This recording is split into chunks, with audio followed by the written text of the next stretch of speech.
All right. Hello, everybody. We're going to jump into chapter 19. And honestly, here is my hopes and dreams, and they should align with your guys' hopes and dreams too. I'm going to do as much as I can today and next class. I'm going to go right into 20.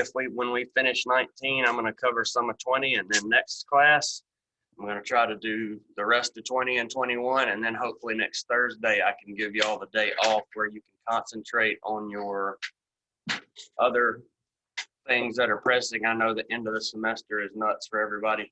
So that's not set in stone. We got to get this stuff covered, but and then, you never know exactly how long it's going to take to get through it, but I'm going to try to do that where y'all can have next Thursday off.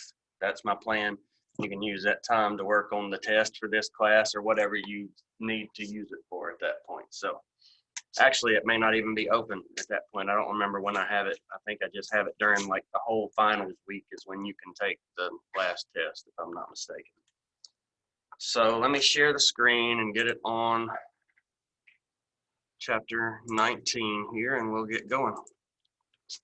So we've talked a little bit about some of this here. This chapter 19 is about reality orientation, validation, and reminiscence. And we talked, I think, some in the last class about, should we argue with people who have dementia? It's not really worth arguing with them because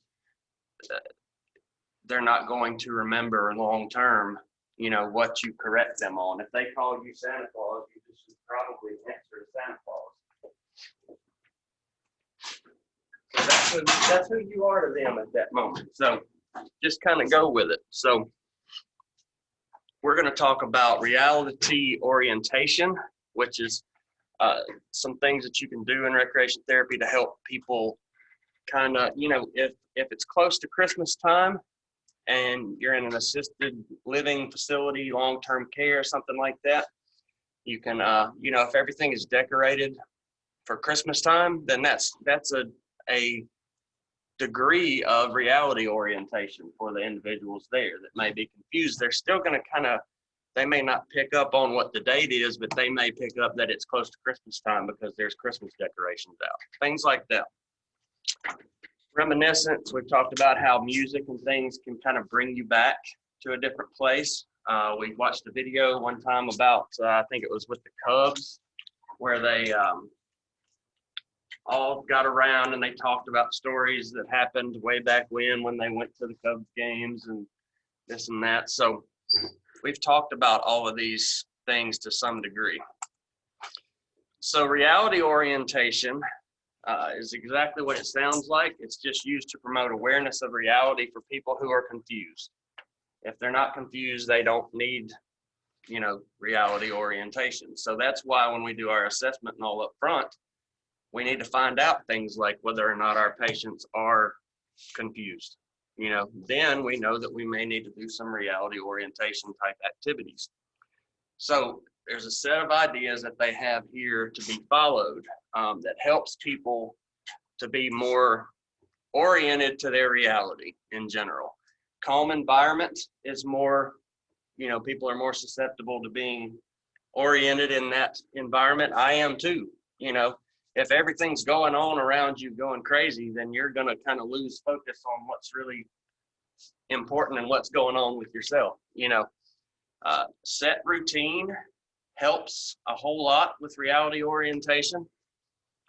Clear responses to patients' questions and clear questions asked of the patient. When you ask them questions, you need to be certain that they understand what you are actually asking, and you may have to slow down. You may have to ask them more than once, but you need to make sure that they understand and you're asking it in language and in a way that they can comprehend what you're telling them. Talk clearly to the patient. Direct patients around clearly. Guide them to destinations if necessary. We're talking about people who are confused. So if you're going to give them directions, they need to be very specific directions using things that they can actually follow. otherwise guide them to the destination that they need to get to. Reminding someone of the date, the time, etc. That is reality orientation, and like I say, especially, I think about when I'm out of school here, when I'm at home for a couple weeks, then I kind of lose track of what day it is. Think about being in a long-term care facility where you just have this routine, and you don't know what, after a while, some of these people who already are dealing with some degree of confusion, they're not going to know what day it is, what time it is, what month it is even, because it really, in a lot of cases, doesn't matter, because every day is just kind of the same in a lot of ways regardless. So reminding of date and time is reality orientation. Try not to let them stay confused by allowing them to ramble in their speech and actions, etc. Now, you're not trying to start a fight. You're not trying to, you just try to, like, a lot of times when you see people that are confused, they'll start to get agitated. So how you can help, they'll start just rambling on about, something that really doesn't make sense to you. You can redirect. That's a word that they use a lot. And, what do I do when my 2-year-old kid falls down, and he's yelling about his knee, oh, boo, boo, boo, boo. And I'm like, hey, raise your right arm. He'll raise his right arm. Raise your left arm. Raise his left arm. Raise both arms, and I'll tickle him like that, and he'll quit crying like that. I have redirected him, and he's forgotten what's going on. Now, you probably shouldn't do that to your patients, but it would still, that's just an example of how you can get them off of the path they're on by changing the subject, basically. Sometimes, like I said, we as recreation therapists, we don't ever need to be mean, but sometimes we need to be firm, and we need to be the voice of reason, and sometimes we need to be, it says be firm as necessary. Like if someone is being irrational and anxiety is going through the roof because they're confused, sometimes you might need to kind of get them by the shoulders and say, hey, I got you. You're okay. Let's go over here. And you have to be kind of firm to get their attention, to get them to realize, oh, okay, somebody's got me here. So be firm as necessary and be sincere. That's, that goes along with everything that we do. If you truly care about your patients and about getting them better, then be sincere with what you're doing. So in therapeutic recreation, when we're talking about reality orientation, this is mostly seen in the elderly, as it says here. That's where it's most applicable, because that's where you start seeing most of the dementia, Alzheimer's, things like that. Also brain injuries, developmental disabilities. You have sometimes where reality orientation comes into play. The advocate role is also important in therapeutic recreation. We need to be an advocate for our patients and, stand up for their best interest whenever we can. So that's something that we need to remember. So if they're confused, not oriented to what's going on, and it's taking them in the wrong direction of what they need to be focusing on or doing, then we need to be an advocate for them and step in and help the situation. The client-centered nature of therapeutic rec makes TR a professional ideal person to utilize reality orientation appropriately. And that's just saying, because of how the whole process works, where, we meet them, we build that rapport with them, we talk to them up front and talk about what we do and what they like to do and what they don't like to do, and we do activities with them. And I'm telling you, if you're at a facility where there's a bunch of different types of employees there, rec therapy will be the favorite staff. So you'll be their favorites.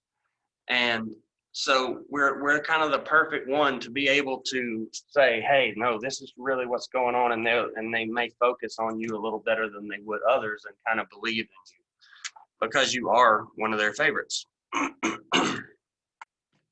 So there's been some research done on reality orientation.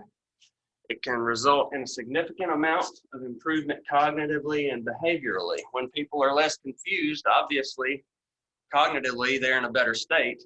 And behaviorally, they're not going to be having behavior issues because they are confused. It's kind of tied together right there. Continued results with reality orientation techniques. They usually require a consistent program. If you don't do that, the improvements are only short term. And in many cases, you know, like in cases of severe Alzheimer's and dementia, they're going to be short term regardless. You know, you can't force their memories, you know, to come back. You know, your short term things that you're working with them will be gone probably the next time you work with them. But in a lot of cases, consistency is the key to success in so many things that you do, whether it's yourself trying to pick up a sport. You know, when I was really serious about golf, I practiced. If I wasn't able to get to a course, I was in my house putting into a coffee cup. You know, I was doing something every day. And that's how you get better or get better results at anything is repetition. That's what it's saying. You need consistent program to see long-term effects.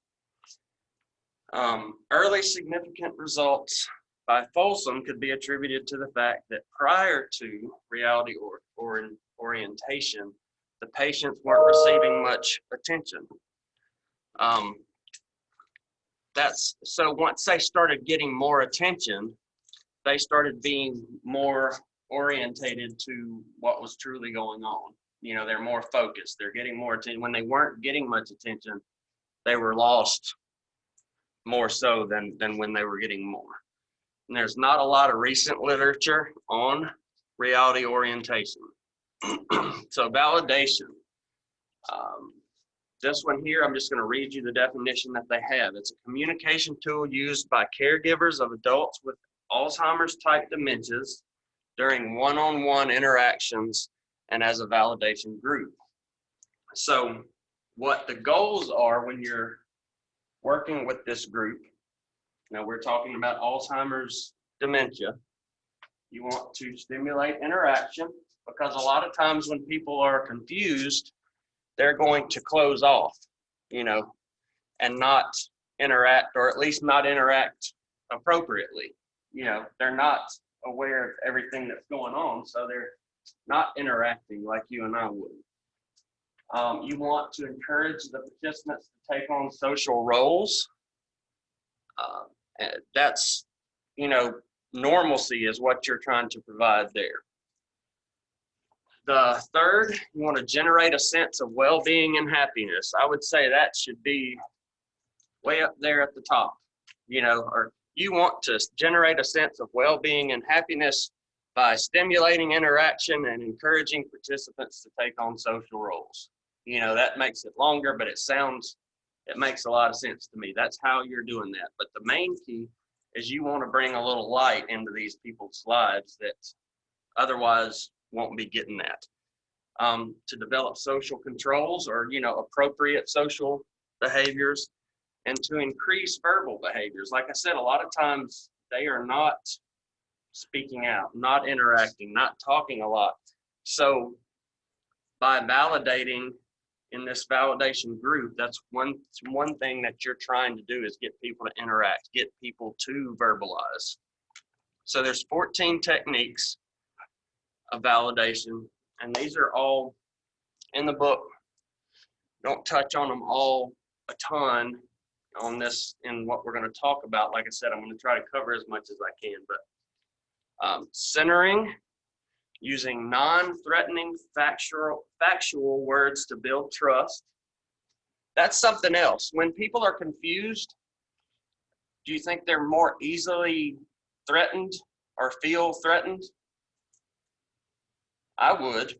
You know, if I was, think about being lost in the woods at night, you know, and you hear a twig break, you're going to be more jumpy because you're confused about where you are than you would if you were in a place where you knew and you weren't confused. It's just when you are in that state of confusion and need this reality orientation, then you're more likely to feel threatened. Rephrasing, sometimes you have to change the way that you say things, or have them change the way they say things to make things really make sense.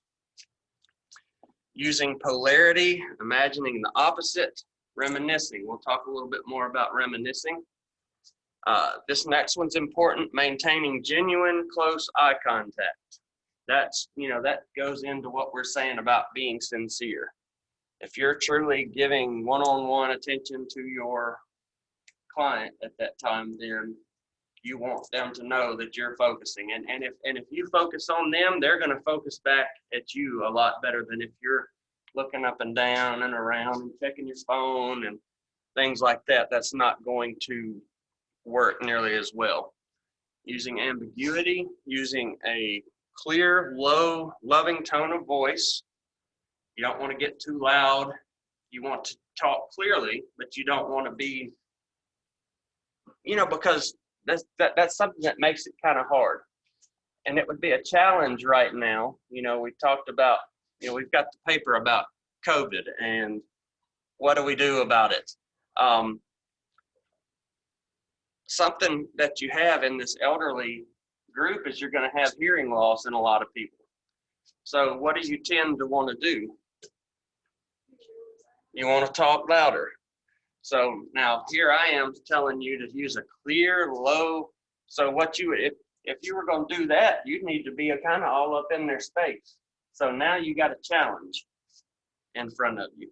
It just goes to show you how there's things that are, you wouldn't be able, you may have to take that low word out right now and just use a clear tone of voice where they can hear what you're saying and know that you care about them.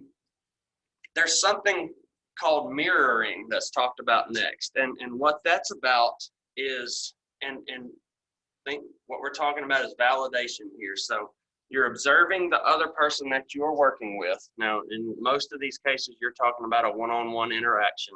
You're observing and matching the person's motions and emotions. So when they're upset, you need to at least,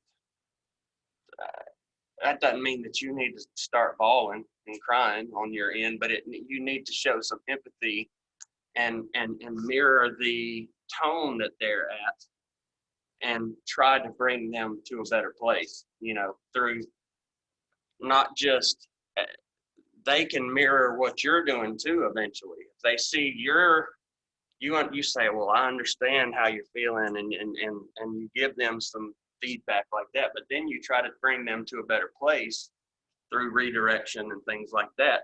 And when they see your attitude get better, then maybe they will mirror what you're doing.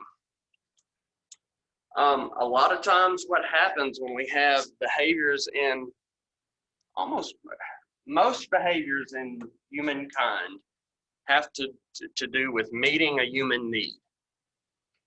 You were thirsty right then, right? He took a drink. He met a human need right then. Most things that people do, even, especially, top to bottom. I mean, babies cry because their diaper's dirty. People eat because they're hungry. It's always like that. But what we have to realize is that in these confused people that cannot necessarily verbalize to us what's going on, that a lot of times their behavior is linked to a human need that is unmet. So what we need to do is do a little Sherlock Holmes work, do a little detective action and try to figure out what's not being met in that situation. Identifying and using the preferred sense. We're talking about validation, reminiscing, things like that. Some people love food, drink, so you're talking about taste. Some people love auditory things. You know, some people love looking at pictures, you know, visual. You've got all sort of different things. And then the last two here, touching and using music. Again, the touching part, that's with the whole coronavirus deal. Think about that. It kind of tosses that out of the window too.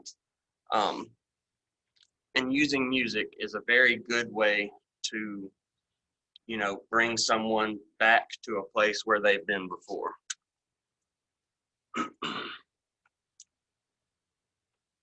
You know, so if you're going to use music, you know, music therapy for trying to promote reminiscing, you need to do a little bit of background looking into when they would have been, you know, you want to find the genre and the time where you're going to be playing some music that may actually take them back.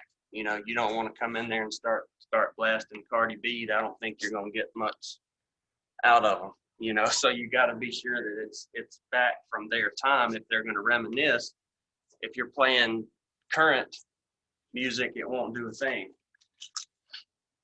So, but some more about validation in therapeutic rec. For therapeutic rec professionals working with adults with dementia in any setting, they can learn, practice, and implement validation techniques like we talked about there. And they're on that prior slide where we're talking about, you know, taking the time to use a clear tone of voice, match their emotions, identifying what sense the individual prefers, using music, rephrasing to help them understand, those sort of things. You don't have to have special training to learn how to do those things, and you will get better at those things the more that you work with the population. You should assess eligible participants specifically related to the needs and the purposes of the group.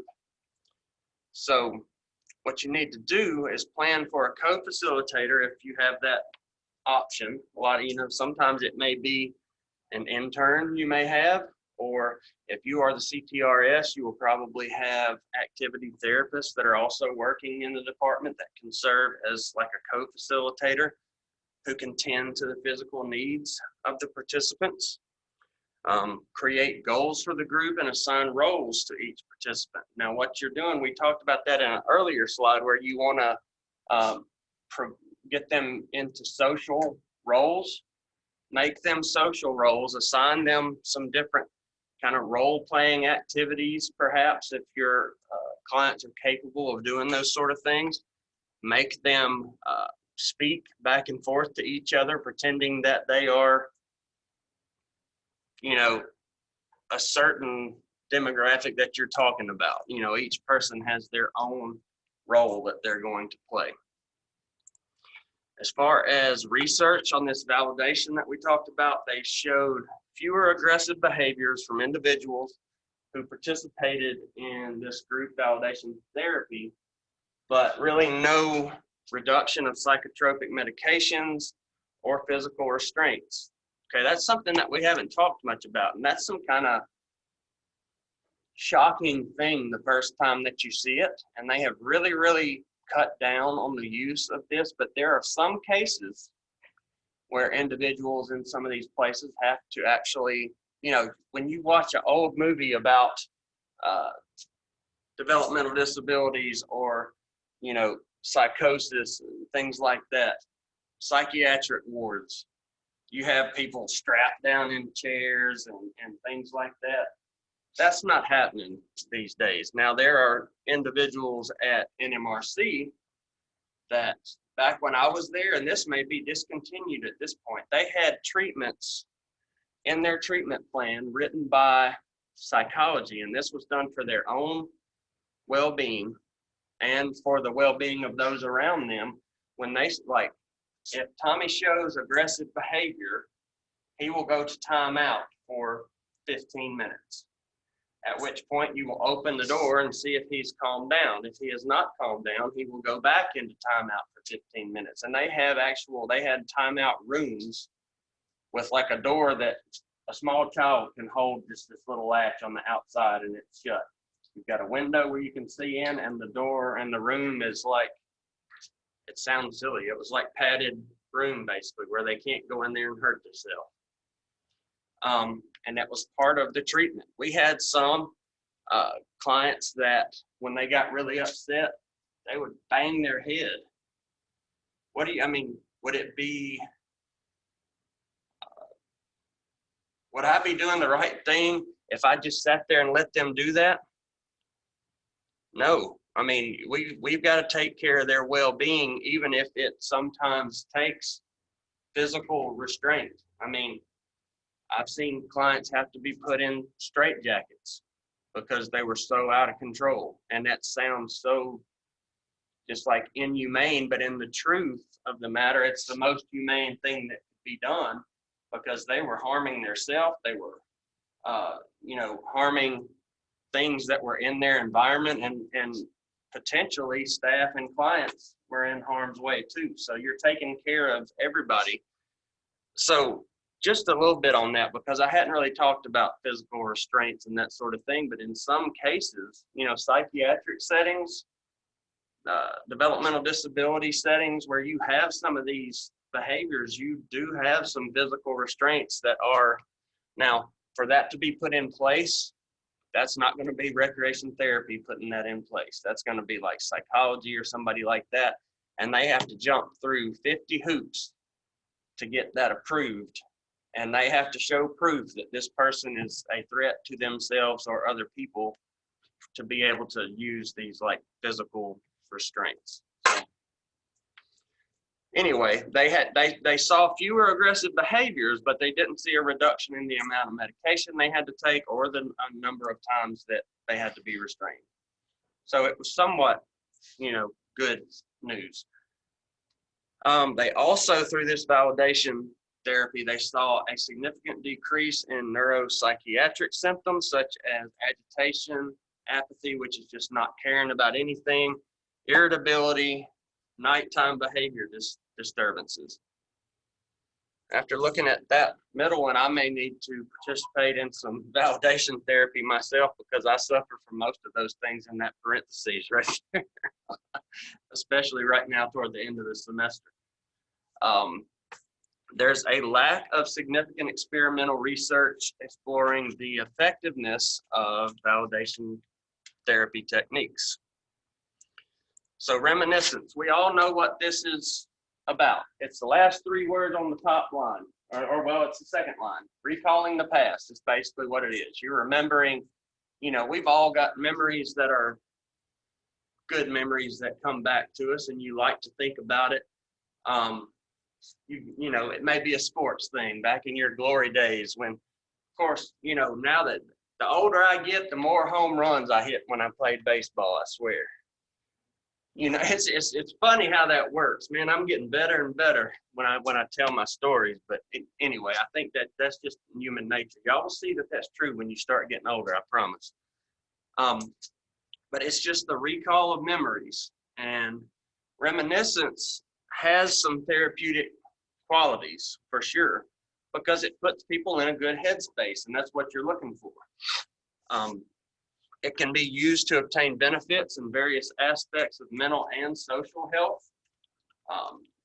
So it can help with their ability to be social, because it'll give them something to talk about. When they have a happy memory come back, that gives them something that they want to verbalize about, and they may not talk a lot. And you see this, and there's actually really cool, good videos out there of like people who have dementia and memory loss, and they have this, a reminiscence program, and something clicks, and they'll start talking and telling a story about something that happened, but they couldn't tell you what they did 2 minutes ago, and this is something that happened 30 years ago. So it's a good thing. It gets them excited. It makes them feel more normalized, because they're talking just like everybody else. They feel like they know what they're talking about because they remember it, There are specific methods that can help stimulate reminiscence. And this can be done either individually or as a group, as it says here.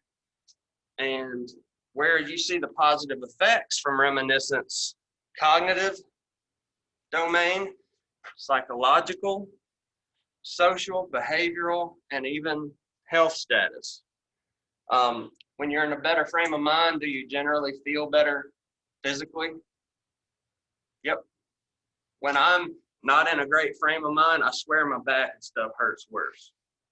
Just the truth, like, because you're just feeling sorry for yourself all around. So you know, you don't feel good up here, so man, my back might as well hurt too. It's just the truth. That's just how life is, and that's humans. Unlike other animals, we feel sorry for ourselves. That's just what we do. You know, we have this innate little woe is me attitude that we kind of focus on injuries and things where like an animal would not. I'm getting emails. I'm sorry. That's loud right now.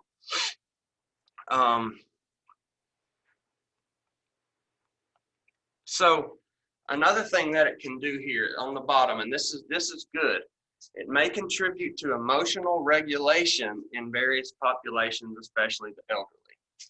Elderly become more, even in cases where elderly are not even in a state of dementia. I know I talk about my dad in here sometimes. We had a conversation the other day. When I was growing up, man, I never saw my dad in any sort of like emotional state. And now he's 71, 72 years old. I've got 3 young boys that he wants to see grow up. And he gets up and he'll start thinking, man, I wonder if I'm gonna get to see these boys grow up. You know, like he said that to me before. Like he's starting to get real like sentimental and emotional about realizing that he's getting older and his time is getting shorter.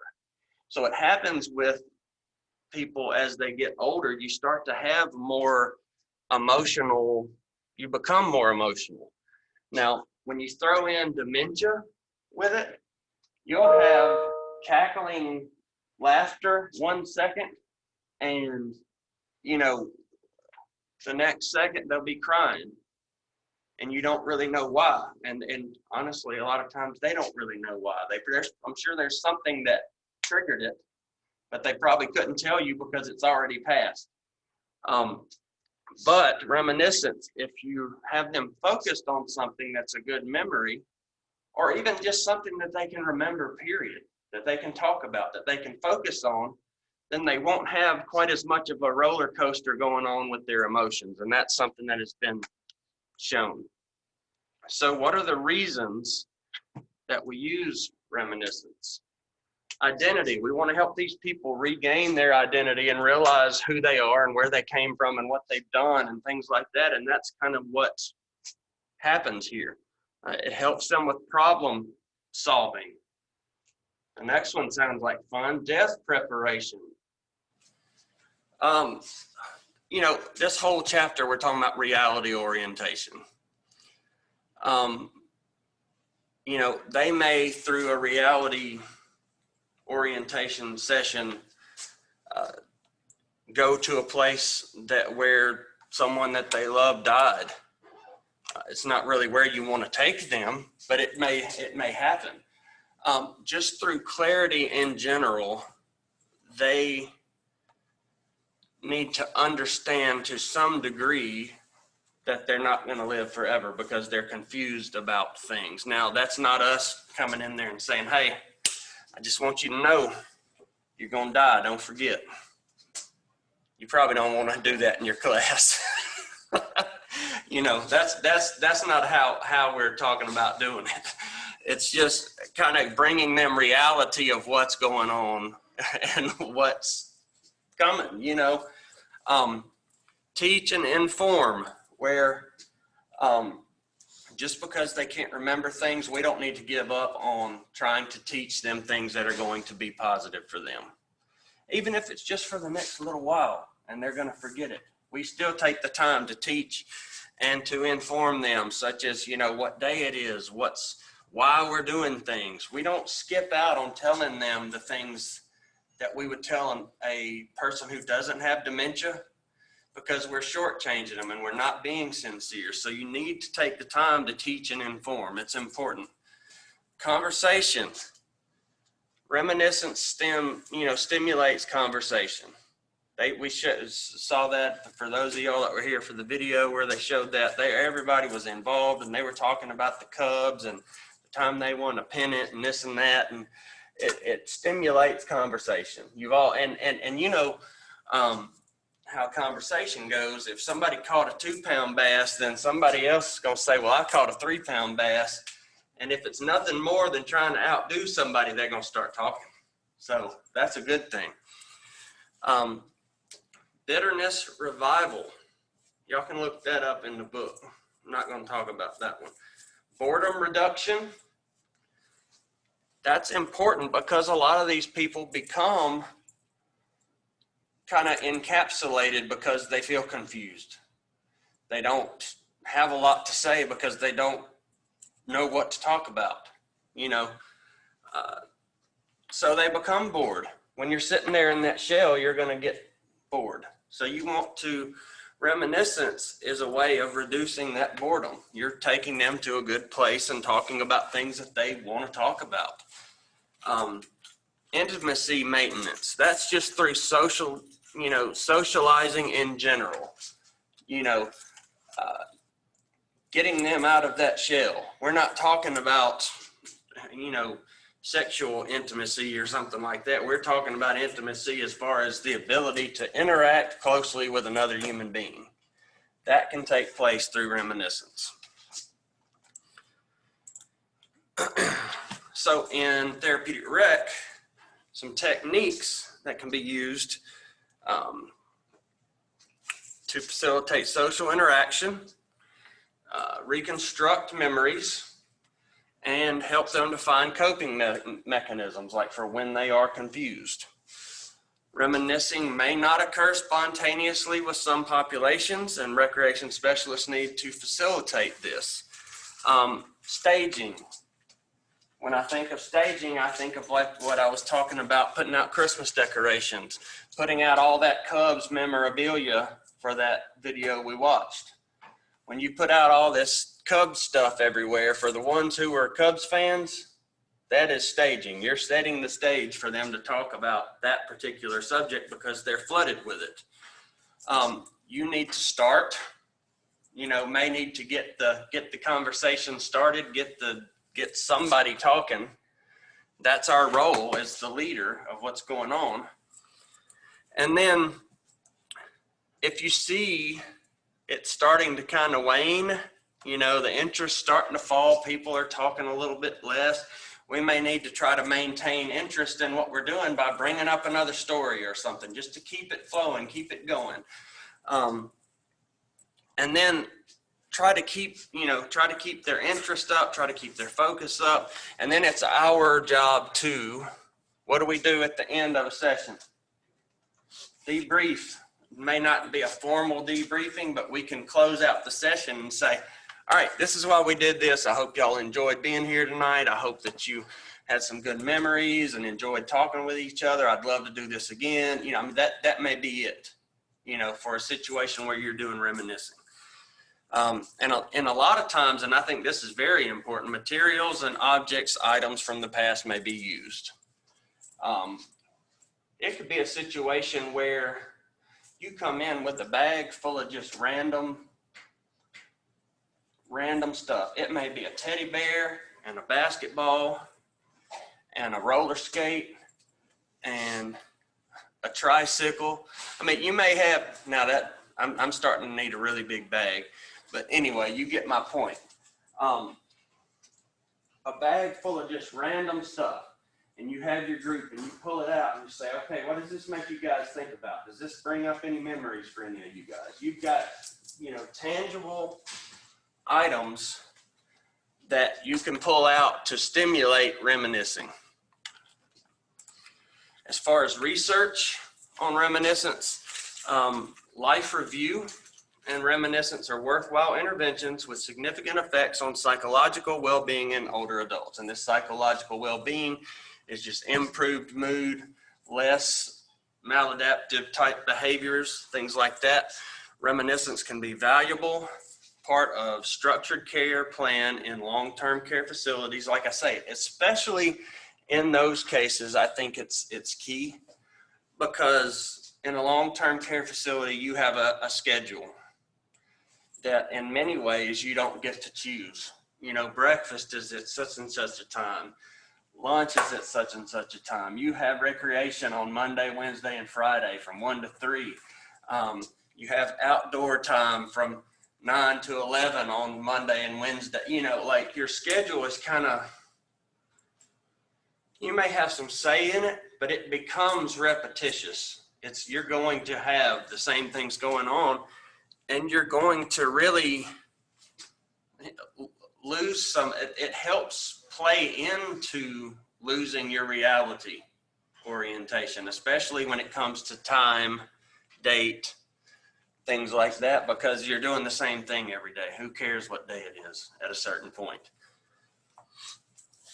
It's not really known if the effects are short-term or long-term as far as reminiscence being helping with those things.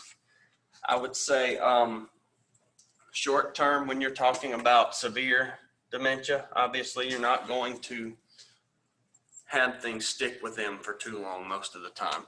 With some populations, one-on-one interventions might be preferable over group. You know, where you have someone who is really closed off and in a shell, they may not be open to even coming to a group setting. They may need that one-on-one where they have eye contact with you and you're being, you know, reciprocal back and forth, and you're showing that you care about what they're telling you, and you're leading the conversation to keep them going.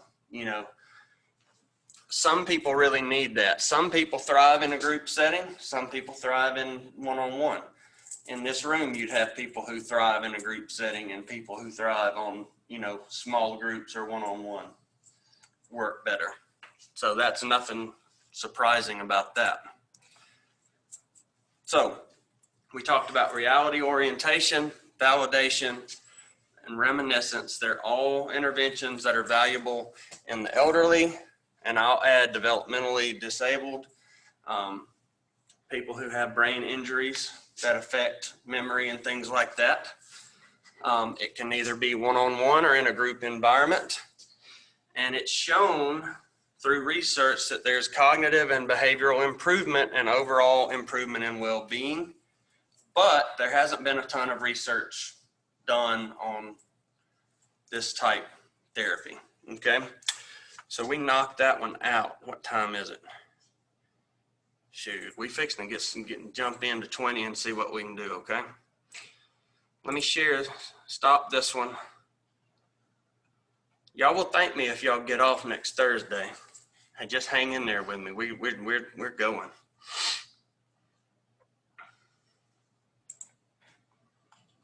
There we go.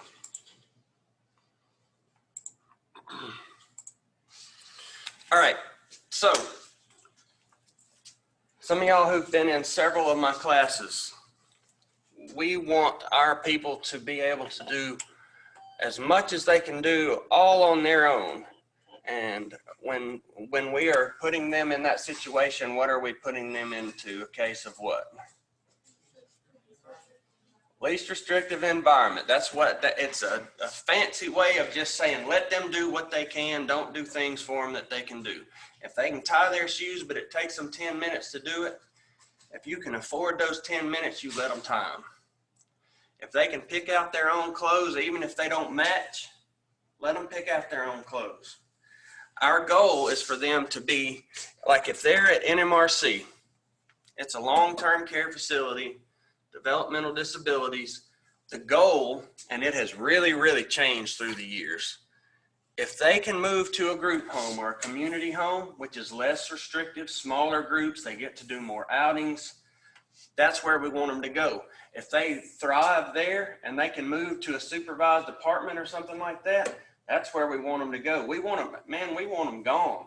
if they can get to the point where they can do enough for their, and when I said that, it sounds bad. You know, we want them gone. I mean, what I mean is we want them to be as independent as they can with the least help from anyone, you know, as we can. So what we need to think about in recreation therapy is community integration and reintegration, you know, for people who have been in long-term care settings. You know, they're used to that. So they've been at NMRC for however long. You go throw them out in the community, it's going to be like somebody who's been in jail for 60 years, and they open the gate and set them out, and those people just going to walk out and be like, what do I do? You know what I mean? Like, a lot of stuff has changed since I've been in here. I'm sorry for those dings, but I got to keep my volume where it was working. And probably still won't work in the next class, just so you know. So while we're working with them, we want to think about community integration, getting them involved, normalization, getting them involved in activities like Special Olympics has unified sports, where half the team is like you and I, and half the team are Special Olympians. Awesome way to integrate, to normalize, to socialize with everybody. And you would not believe how much fun it is playing on a unified sport team. I've done it in several sports, basketball, softball, and we used to kick some tail in softball, by the way. We won the state several times for Special Olympics in that, but that's beside the point. I think we won it 45 years in. See, I told you my stories are getting better. I'm my bad. We want to get them into the community as normalized, as socialized as we can. So we'll talk about best practices of how that's going to happen. We'll talk about a few models. Again, these models that I don't really care if you remember the names of them, but I want you to know what they're about and how you can help them, or how they can help you to form a plan without you having to do all the back work on them.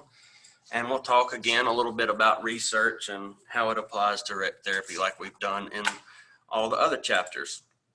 So the first thing we need to realize is the importance of community and how important it is to feel like you are part of a community. And as someone with psychiatric issues, dementia, developmental disabilities, any of these groups that we've talked about, do you really feel like you're part of the community a lot of times? Probably not. Unless someone's helping you to be involved, you're going to feel like you're kind of off with your own little group and you're different from everybody else. And we want to try to curtail that as much as we can. The psychological sense of community, one belongs to and is an integral part of a larger collectivity, represents the strength of bonding among community members, and it's important for personal and collective well-being. Long story short, if you feel like you are part of a group, you feel like you're part of the population, that you fit in, you're going to feel better about yourself mentally, physically, all the way around. You're going to have a better self-concept. So that's why we want people to have this feeling of community, that they are part of community. Psychological sense of community is a disintegrating aspect of contemporary life. It's just, changes through the years. Some of it, I think, has to do with electronics. I love my phone as much as any of y'all do, I promise. I play with that thing so much I get in trouble by my wife. And it's just a fact. I'm constantly, and she even gets on to me. She's like, these students don't expect you to answer them back at 9 o'clock at night. And I'm sitting there texting back a response to one of y'all. And she's getting mad at me because I'm on my phone. But I think that that's part of what's happened, and just a general, the whole vibe in the world right now is just messed up compared to what it used to be some years back. Everybody used to get along. Nobody cared about a lot of these things. But you see that you can look around. You can watch the news if you still care to do that. I don't really watch the news anymore because it just makes me sick. I can't hardly stand it. But the sense of community, feeling like you belong, is disintegrating with contemporary life.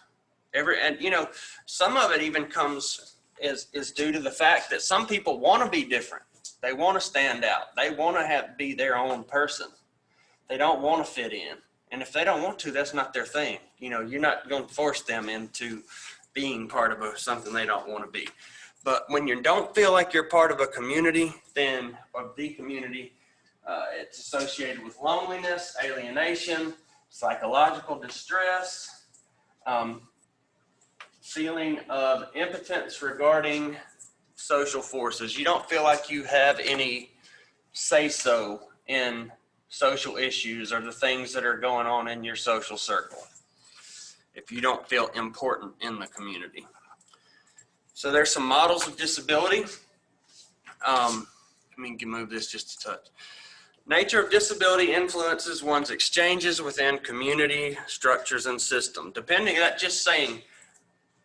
on what the person is dealing with, that is going to have some say in how they interact in the community and with the community. Obviously, result of interactions between people and their physical and social environments is something that you look at. A complicated mix of social, cultural, political. Listen to those, man. Think about the world right now and think how that can make you feel like you're not part of a community. You know, social, cultural, political, climatic, topographic, architectural, and technological. Boy, that one was a tongue twister slide right there. That was some long words. Where you live matters. What technological components are available matters. Do you think we're more community-based, or do you think that some of these tribes that live, you know, in remote Africa who don't have these cell phones and stuff, you think they are a lot more of a community than we are? I promise you they are. They don't have all these distractions that we have and all this stuff flooding into our heads that keep us fighting each other, basically. You know, that community is there. Individuals with disabilities have increasingly intense needs as their impairment worsens or their community becomes less inviting. We had a deal where we were going to open up a group home in Water Valley for individuals with developmental disabilities. Some of our clients from NMRC that were high functioning enough to move there, and you know, we felt thrive, and it ended up not panning out because of a pushback from the area where we got the house. The people around didn't want that in their neighborhood. I guess they thought they were going to catch it. I don't know. It was going to bring their house value down or something like that. They probably would have been surprised how much they would have probably enjoyed having that in their area. They would have seen some good things, and those people sure as heck needed to learn something from those people. I'll put it that way. But that's a situation where the community became less inviting. You know, how do you think it makes the people feel that thought they were going to move into this home? Not good. You know, they may not be at the top of the, you know, mental spectrum, but they're smart enough to understand when they get turned down to live somewhere because people don't want them there. It doesn't, you know, that's bad stuff right there. A lot of times, you know, because they have these needs, they can't accomplish these skills on their own, you know, as far as community integration and stepping out and being, acting normal, making purchases at a gas station. If they don't have the training of how to go in there and pay for something they want, are they going to be successful? Can they go out on their own if they can't go buy their food? No. So we got to know that they can't accomplish all this on their own, and that's why we have to help train and get them ready by enhancing their least restrictive environment and stretching it bigger and bigger and bigger where they can do more on their own. That's our goal, and that's what we want, you know, by teaching them these skills. They often need a wide variety of skills to negotiate with inaccessible or unusable environments. You know, if someone's in a wheelchair, for example, they run into cases where they see inaccessible environments that we wouldn't even notice, or at the very least, very difficult to access environments. In some of our classes, what we've done before is we'll pull out a wheelchair in the Turner Center, and everybody gets like 5 minutes in the wheelchair, and you go around and try to see how accessible it truly is to get to different places, and whether it's as easy as you thought it would be or harder, you know, things like that. It's kind of eye-opening, honestly. So there's some community interaction and integration models talked about here. Integration, what we're talking about, the person's needs are identified and supported, and the person is involved in the community. Integrated and involved are kind of interchangeable words to me. You want them to be involved. Assimilation, the needs are not identified or met, but the person is involved in the community. They're there, they're stuck in there amongst everybody else, but they don't really fit in. They're not getting there, they're not getting treated like everybody else. Segregation, their needs are identified and met, but the person is not involved in the wider community. You know, they're kind of kept off in their own little zone. Marginalization, their needs are not identified or supported, and the person is not involved. They're marginalized. They are made to feel as though they're not important. Nobody wants to be marginalized. Is the person functioning well, and is the community being accommodated or accommodating? Is the community open to them? Are they trying to welcome the person in, or are they pushing back? You know, those sort of things matter. Some ecological models that are talked about in this chapter. Interventions are going to be most effective when they operate on multiple levels. And there is a functional independence model. How much can they, you know, how independent can they be? And it looks at, you know, functional skills to see what is their least restrictive environment, basically. Acculturation model, how are they able to fit into to the culture around them, basically. Normalization model, same sort of thing. Are they fitting in with the vibe of the community? And the subjective experience model, you're going to get more information from the person about how they feel about what's going on in that situation. Social capital is another good definition.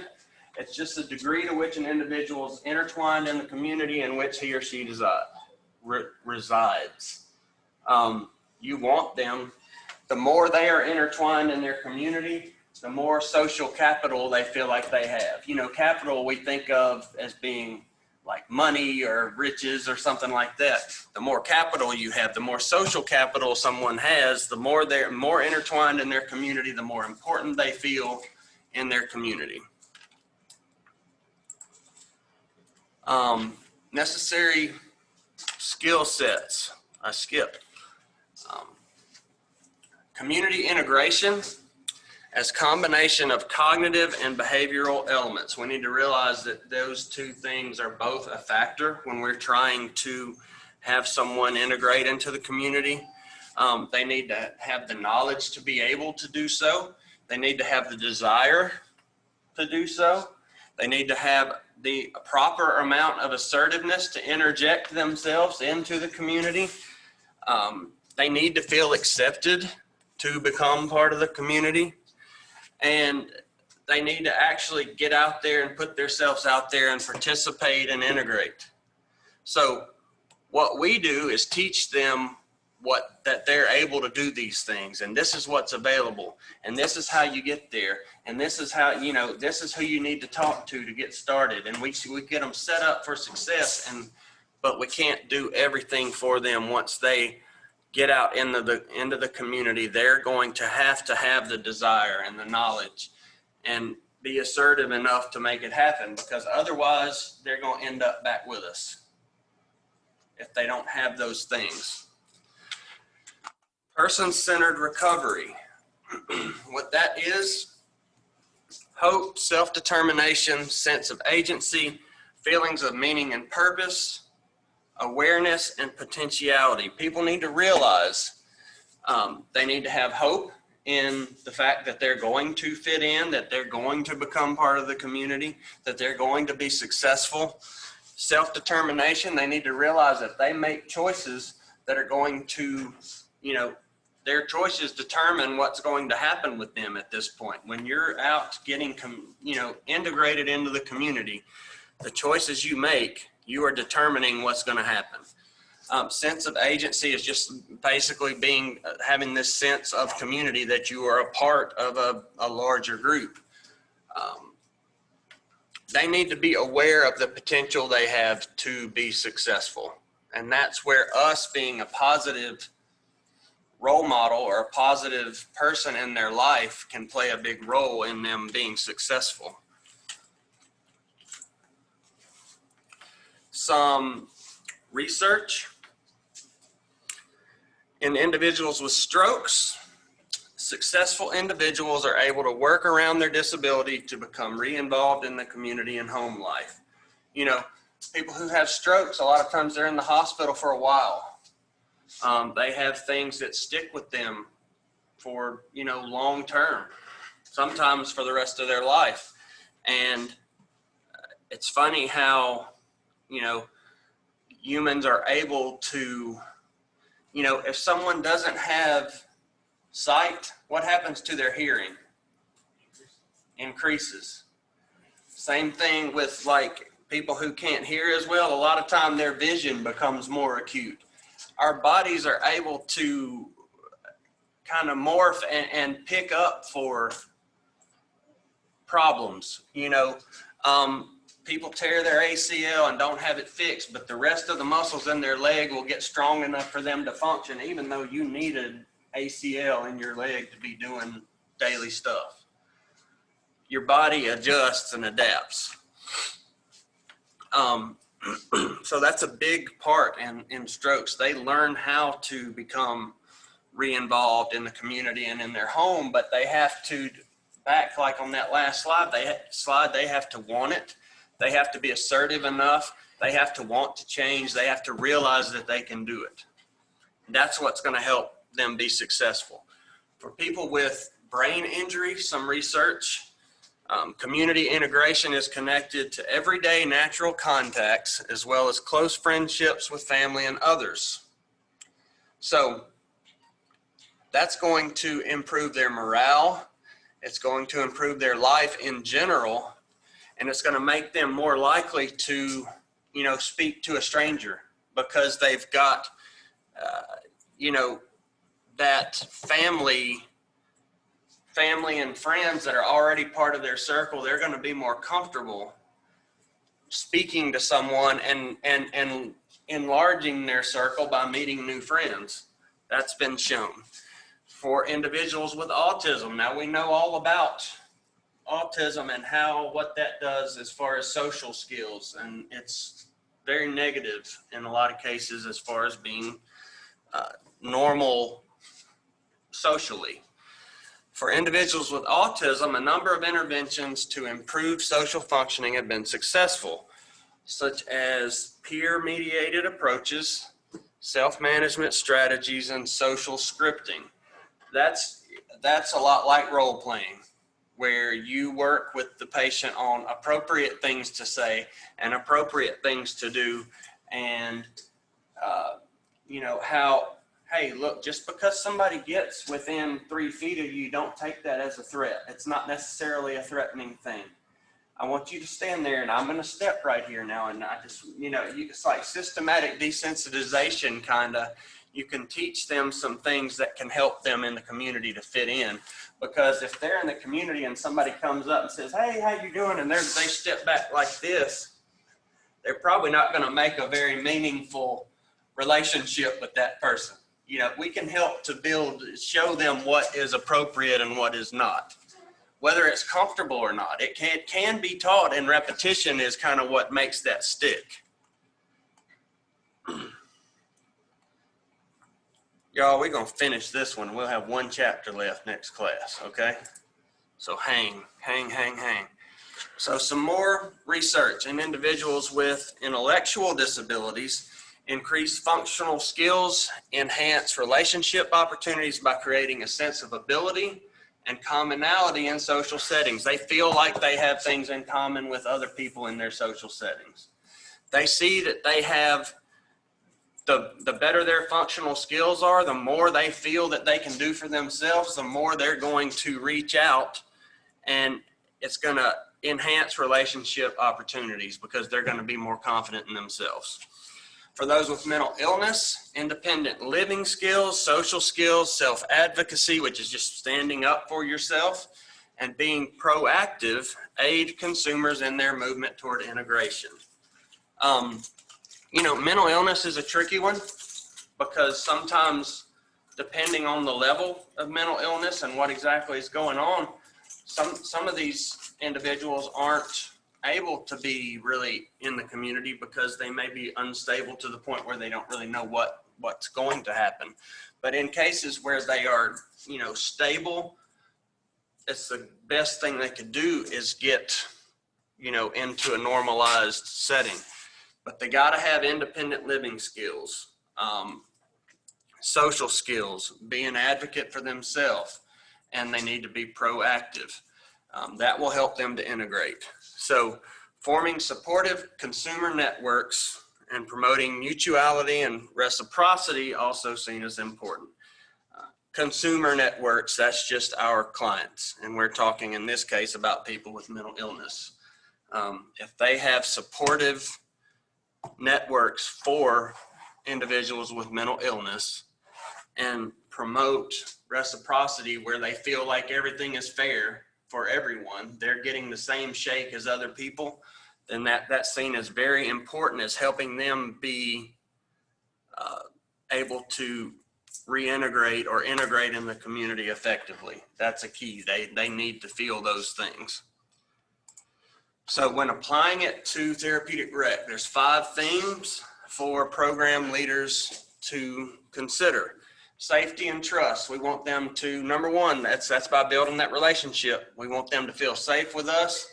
We want them to trust us. And what we tell them and believe in what we say, so they will use it when they step out into the community to build this community and get comfortable. We need to realize that a lot of our clients, you know, all they've been around are other people like them with disabilities.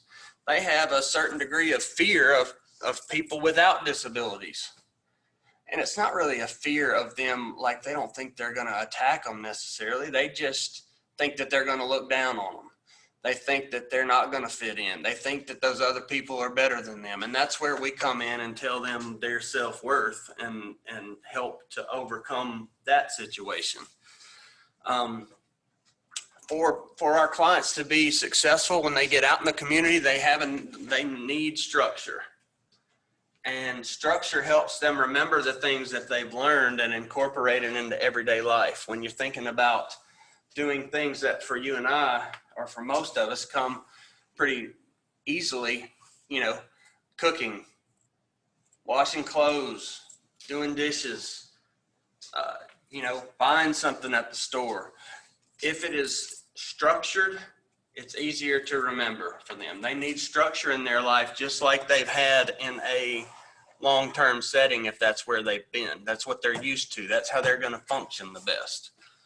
They need familiarity with recreational activities. And remember, that's what we are, recreation therapy. We need to realize and to instill in them that recreation is an important part of their life and they need to integrate it. So we need to tell them through leisure education, that's one of our ways that one thing we can do. We need to tell them what's available. We need to tell them how to access these things. If we need to be a helping hand on helping to get them there or something like that, we can play that role. And we also need to, because, we've been preaching, integrate with the community. We want you to be part of the community. Get out there and meet some people. Go do these things. We also need to let them know that they need time for themselves. Don't you all need a little time for yourself? I do. Why wouldn't they?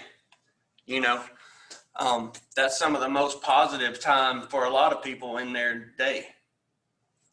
For me, I can tell you that's where I can get a lot of stuff worked out if I get a little time to be alone. Leisure education interventions can improve community integration in many populations because you can talk about things like social skills and go over appropriate social skills and what's inappropriate. Group cohesion, how groups can form and actually mesh and work together, and individual goal setting. Each person is going to have their own goals of what they want to accomplish in the community and in their own life. I have my own goals. You have your own goals. Just because someone has a disability or something like that, they're still going to have goals, and they need to have goals. And if they don't, then they're lacking something very important in their life. So goal setting is huge. There are some barriers to community integration that sometimes we have to address. Pain management can sometimes be a barrier. They're used to being in a facility where they get help with pain management and things like that. We need to make sure that that's taken care of upon discharge and when they're trying to get out in the community, that they're going to still get that.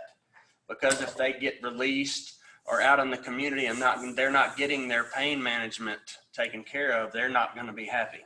It's not going to work out. They're not going to be able to integrate. They're not going to be able to do things if they're in pain all the time. Accessibility of activities utilizing social supports. They need to know what's accessible. They need to have some social supports. And most facilities have like an outreach program for people who leave to reach back out and get this sort of information. And finances. You can't just turn somebody loose that doesn't have a job, doesn't have any money, doesn't have any sort of income, doesn't understand finances. Are they going to be successful integrating in the community? No, they're going to starve to death or rob somebody's house to get food because they don't really understand. They just know they need food and they're hungry and they got to, you're setting them up to fail if they don't have finances in order. Therefore, their least restrictive environment is not out by themselves if they don't have some sort of financial plan. The link between community integration and quality of life has been well documented. The more integrated someone is in their community, the more they feel that they are accepted, the happier they're going to be, the higher their quality of life is going to be. Booyah, 2 chapters. I'll see you guys on Tuesday. Y'all have a great weekend. We will finish the last chapter on Tuesday, and y'all will have this class off on next Thursday to get caught up and ready for exams and all that good stuff, okay? Y'all mad? Y'all okay with that or good? Okay. Just checking. Y'all have a good one.